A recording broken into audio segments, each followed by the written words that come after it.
ya ilahal alamin. Allah anta rabbi anta hasbi. Anta li ni'mal wakil. Anta kafi anta shafi. Fi muhimmatil umuri. Anta hasbi ya ilahi. Anta li ni'mal wakil. Laysa li rabbun siwaka. Innani abdun zalilun. Rabbi Nuhin, Rabbi Hudin.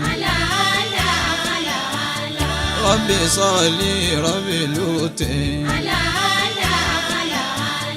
Rabbi Musa, Rabbi Isa. Rabbi Ibrahim Hakam. Rabbi Taha, Rabbi Yasin. Rabbi Ghayril Alamin. Rabbi bit-Tawrati Injil. Rabbi bi-dhikril mubin. Allah Rabbi habli kulla khairin. Wa habni min kulli sharrin. Rabbi faghfir li dhunubi. Ya Ghafuru ya Rahimu. Ya Ghafuru ya Rahimu. Ya Ghafuru ya Rahimu. La tadharini la tadani. Rabbi la taqtar rajai.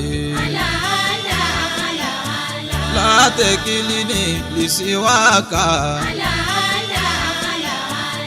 Ya ilahal alamin. Su'a amali kathirun. Laysa li zadun walakin. Afini min kulli da'in. Waqdi anni kulla daynin.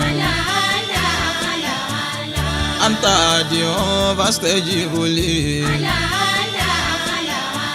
Ya mujiba sa'ilina. Ya ilahi, ya ilahi. Ya ilahi, ya ilahi. Ya ilahi, ya ilahi. Ya ilahal alamin. Ọba tó ní mí wá ṣàánú mi. Wá dúró tì mí o má yẹ̀yẹ́ mi. Ìwọ ni mo ní mi ò lẹ́nìkan. Ọ̀rọ̀ ayé mi ó dọ̀wọ́ rẹ. Mo ké pè ẹ́ jẹ́jẹ́, mo pè ẹ́ kíkan. Wá dúró tì mí o má yẹ̀yẹ́ mi. Mo ké pè ẹ́ lọ́sàn o, mo pè ẹ́ lóru. Ìgbésí ayé mi ó dọ̀wọ́ rẹ. Mo ké pè ẹ́ nílé, mo pè ẹ́ lóde. Wọlá òbí mi wá ṣàánú mi. Oore ilé ayé wá fi ṣàánú mi. Bọ́dí ni kìyà ó máa wá ṣìkẹ́ mi. Ọlọ́run má fi mí sílẹ̀ fún ìyàjẹ́ Ọlọ́run. Má dojú tì mí lójú ọ̀tá mi. Ọ̀tá inú ilé fi mí borí wọn. Ọ̀tá nínú òde fi mí borí wọn. ọ̀tá ilé ìyá ilé bàbá mi. Wá fi mi borí gbé mi lékè wọn. Nídìílé ìyá wa fà mí gòkè. Nídìílé bàbá jẹ́nu mi ò tọrọ. Ọlọ́run àforíjì mi àṣìṣe mi. Ya Gafuru ya Rahimu. Má fàrùn ṣe mí ọba ìláyé. Àlàáfíà tó pé bí ṣàánú mi. Má yọ mí sílẹ̀ nínú ìkẹ́ rẹ. Ìkẹ́ ilé ayé àti ìkẹ́ ọ̀run.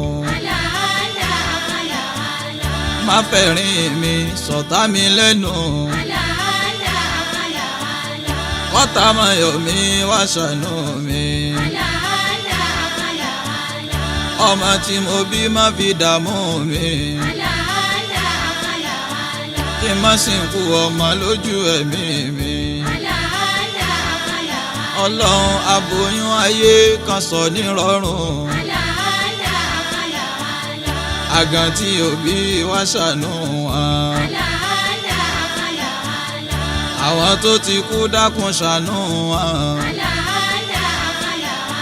Fi wọ́n sílé ìkẹ́ ilé àánú rẹ̀. Ayé òǹkọ́ lè jẹ́ kí n bá wọn kọ́. Kí n gbé nǹkan ṣe nílé ayé mi. Ọlọ́run wọlá Núhù wọlá Húdù. Wọlá Sọ́líhù àti Lútù. Wọlá Mùsá wọlá Ìsá. Wọlá Ibrahim ọ̀rẹ́ rẹ̀. Wọlá Tọ́hà wọlá Yásìn. Aṣáájú ẹ̀dá tí ń jẹ́ Muhammad. Wọlá ilé rẹ̀ tí ń jẹ́ Kaaba. Wọlá Madina ilé Muhammad. Àwọn agbanipa kan máma lé mi. Ya Hafidhu ya Salamu. Ya Hafidhu ya Salamu. Allah Allah Allah. Allahumma lijawna. Allahu maulana. Allahumma lijawna. Allahu maulana. Allahumma lijawna.